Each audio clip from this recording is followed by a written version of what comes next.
உறவுகள் எல்லோரும் நல்லா இருப்பீங்க நம்புகிறேன். இன்றைக்கி நம்ம வீடியோவில் என்ன பார்க்க போகிறோம் அப்படின்னா, சிக்கன் கிரேவியை எப்படி செய்கிறதுன்னு பார்த்துடலாம். அதுக்கு தேவையான மசாலா என்னென்ன எப்படி செய்கிறதுன்னு பார்த்துடலாம். இப்போ பார்த்திங்கன்னா பாதாம் பருப்பு, அப்புறம் வந்துட்டு கருவேப்பிலை, பட்டை, கிராம்பு, ஏலக்காய், சோம்பு, வரமல்லி, சீரகம் இதெல்லாம் சேர்த்துக்கோங்க. தேவையான அளவு எடுத்து வச்சுக்கோங்க. நான் வந்து கடாயை சூடு பண்ணிவிட்டு இப்போ வந்து அதில் எடுத்து வச்சுருக்க அந்த இன்க்ரீடியன்ஸ் எல்லாம் இதில் சேர்த்துக்கிட்டேன். கிராம்பு, பட்டை, பிரியாணி இலை, பிரிஞ்சி பூ, கருவேப்பிலை, மல்லி, வரமல்லி, மிளகாய் வத்தல், அப்புறம் சோம்பு, அதுக்கப்புறம் சீரகம் இது எல்லாத்தையுமே வந்து நான் ஆட் பண்ணிவிட்டேன். அடுப்பை வந்து சிம்மில் வச்சுக்கோங்க. அப்போ தான் வந்துட்டு கருகாமல் நமக்கு பொன்னிறமாக வரும்.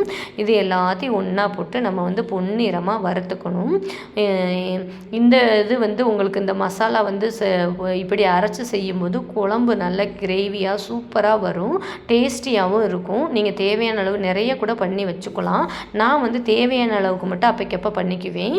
இப்போ பார்த்திங்கன்னா இதை ஆற வச்சு பொடி பண்ணிட்டு வந்தாச்சு. இது இப்படி தான் இருக்கும் அந்த பொடி.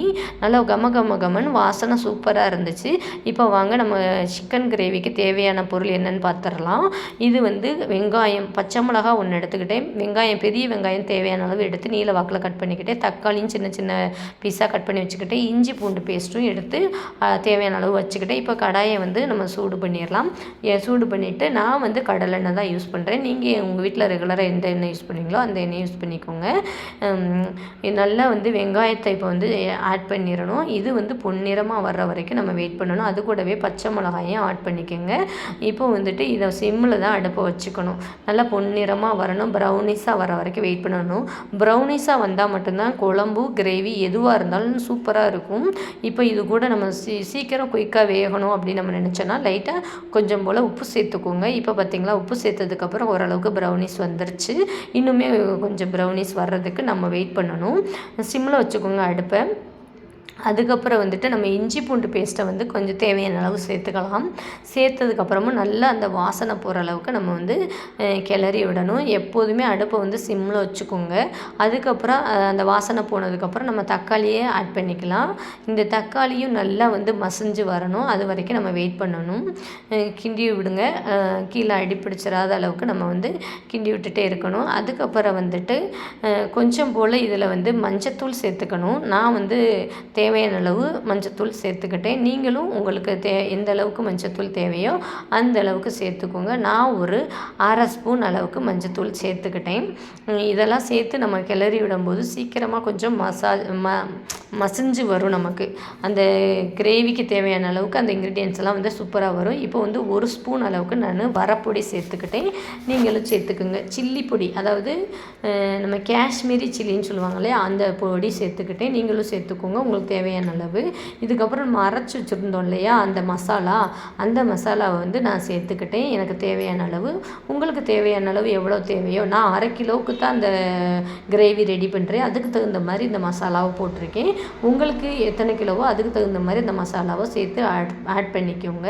இப்போ இது நல்லா மசிஞ்சு வந்ததுக்கப்புறம் நான் வந்து 1 டம்ளர் தண்ணி ஊற்றி இதை வந்து நல்லா மசிச்சுக்கிட்டேன். பாருங்கள், இப்போ உங்களுக்கே தெரியும் எவ்வளோ அழகாக கிரேவியாட்டம் வந்துருச்சுன்னு சொல்லிட்டு.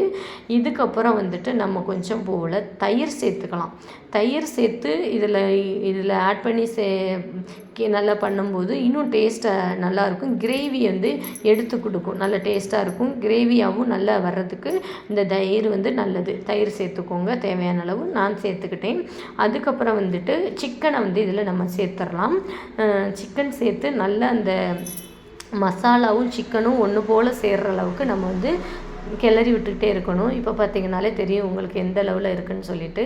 இப்போது மசாலாவும் அதுவும் நல்லா சேர்ந்துருச்சு. இதுக்கு மேலே நான் கொஞ்சம் போல் தேவையான அளவு பெப்பர் தூள், அதாவது தாராளமாகவே சேர்த்துக்குங்க. பார்த்திங்களா, இப்போ எவ்வளோ அழகாக எண்ணெயும் அந்த கறியும் அழகாக பிரிஞ்சு வருது. பார்த்திங்களா, இந்த அளவுக்கு வர்ற வரைக்கும் நம்ம வெயிட் பண்ணணும். இன்னுமே வந்து நல்லா கிரேவியாக வரணும்.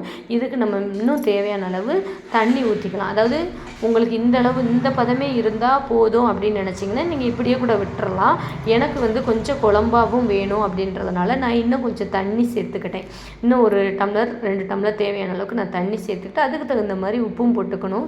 இப்போ பாருங்க எவ்வளோ சூப்பராக இருக்குன்னு. இப்படி தான் இருக்கும். இந்த அளவு போதும்னா நீங்கள் இப்படியே அடுப்பை ஆஃப் பண்ணிவிட்டு நீங்கள் மேலே கொத்தமல்லி தூவிட்டு நீங்கள் சர்வ் பண்ணிக்கலாம். நான் வந்து இன்னுமே கொஞ்சம் தண்ணி தேவை அப்படிங்கிறனால இன்னும் கொஞ்சம் தண்ணி ஊற்றி பார்த்திங்களா இந்த மாதிரி வந்த உடனே நான் வந்து மேலாப்பில் கொத்தமல்லி தூவிட்டேன். அந்த வாசம் கொத்தமல்லியோட வாசமும் கிரேவியோட வாசம் வர வரைக்கும் கொதிக்க விட்டுட்டு அடுப்பை ஆஃப் பண்ணிடலாம். இந்த பதிவுகள் பிடிச்சிருந்தா லைக் பண்ணி ஷேர் பண்ணி கமெண்ட் பண்ணுங்கள். பாய்.